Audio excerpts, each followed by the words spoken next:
శుభాకాంక్షలు. డాన్స్ తెలంగాణ భాష దినోత్సవం సందర్భంగా మేము ఈరోజు శతకసుధలోని పద్యాలు ఆరాధిస్తున్నాము. 1వ పద్యం పాడడానికి విపుల్ చంద్ర వస్తున్నారు.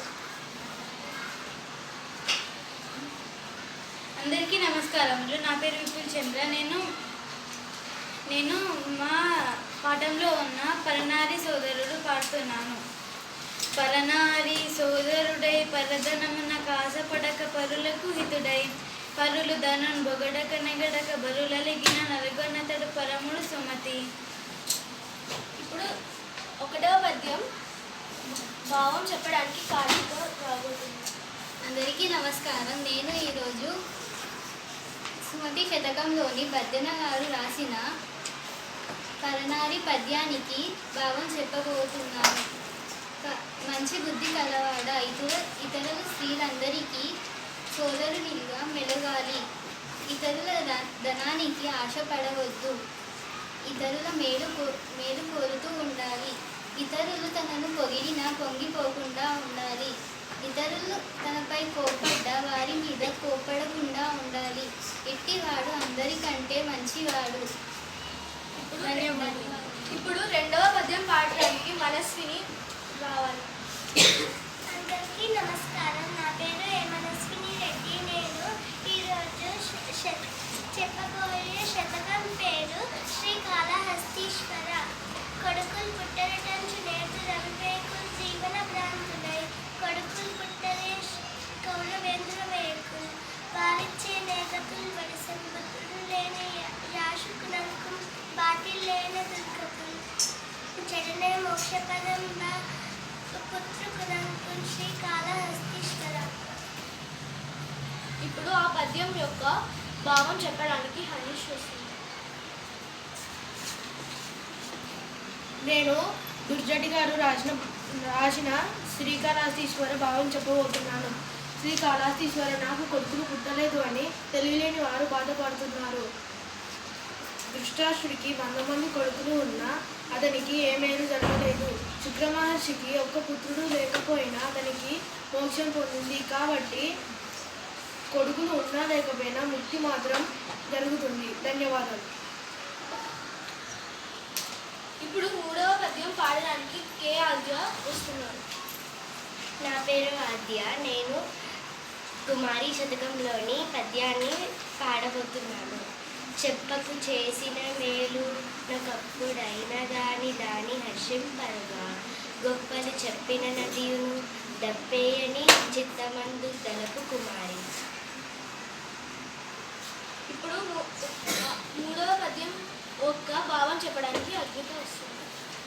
అందరికీ నమస్కారం. కుమారి శతకంలోని పద్య భావం చెప్పబోతున్నాను. ఓ కుమారి, నీవు ఇతరులకు చేసిన మేలు ఎప్పుడు బయటికి చెప్పకు. అట్లా చెప్పడాన్ని ఎవరు మెచ్చుకోరు. గొప్పలు చెప్పుకోవడం కూడా తప్పే అని తెలుసుకో. ధన్యవాదాలు. ఇప్పుడు 4వ పద్యం పాడడానికి ఆశ్రిత వస్తున్నారు. అందరికీ నమస్కారం. ఈరోజు సుభాషిత రత్నవాణి శతకం పద్యాన్ని పాడబోతున్నాను. నీరము తప్త రోగమున నిలిచి యానమగవై దశించు నా నీరము నిత్యమట్లు నది నీడల సంస్థమైతవచ్చు నా నీరము శక్తిలో పడి నా నిత్యము ద్రాంచి సమంచుంటడు పౌరుష వ్యక్తులిట్లరి మద్యము నిత్తము దొరచు వారికి. ధన్యవాదాలు. ఇప్పుడు ఈ పద్యం యొక్క భావం చెప్పడానికి నిహాల్ రావు. అందరికీ నమస్కారం. నా పేరు నిహాల్. నేను ఇప్పుడు సుభాషిత రత్నావళి ఏనుగ లక్ష్మణ కవి భావం చెప్తున్నాను. కాలిన ఏను మీద నీళ్లు పడితే ఆవిరైపోతాయి. ఆ నీళ్ళే తామరాకు మీద పడితే మరుస్తాయి. ఆ నీళ్ళే ముత్యపు చిప్పలో పడితే మనులుగా మారుతాయి. మనిషి అదములతో చేరితే అదముడవుతాడు. మధ్యములతో చేరితే మధ్యముడవుతాడు. ఉత్తములతో చేరితే ఉత్తముడవుతాడు. ఇప్పుడు 5వ పద్యం పాడడానికి అనన్య రాబోతున్నారు. అందరికీ నమస్కారం. నా పేరు అనన్య. నేను ప్రభుతనయ శతకంలోని పద్యం చెప్పబోతున్నాను. వాదంబులాడకెన్నడు మోదంబున నిన్ను నీవు మురిసిగనుకి భేదంబు సేయకెన్నడు సాధుల గనుగొన్న సేవ సల్పుము తనయ. ఇప్పుడు 5వ పద్యంలోని భావం చెప్పడానికి శాన్విత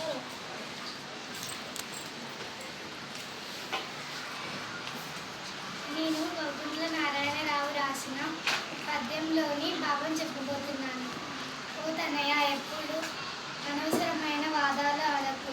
నిన్ను నీవు పరిశీలింపుకొని సంతోషంగా ఉండు. ఎవరి పట్ల భేదభావం చూపకు.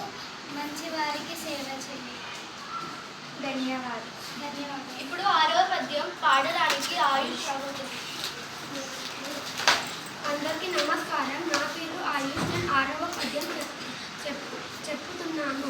శతకం పేరు గాంధీ తాత శతకం. మానవుడే మాధవుండను జ్ఞానమును ప్రజల సేవకులకు మది నీ మానవతలోని మాన్య సారంభనే గాంధీ తాత సర్జన జాత. ఇప్పుడు ఈ పద్యం యొక్క భావం చెప్పడానికి సాయి చరణ్ వస్తున్నాడు.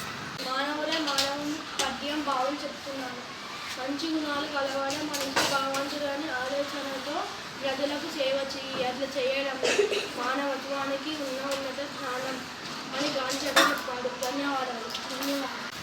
ఇప్పుడు 7వ పద్యం పాడడానికి శ్రీవల్య వస్తున్నాడు.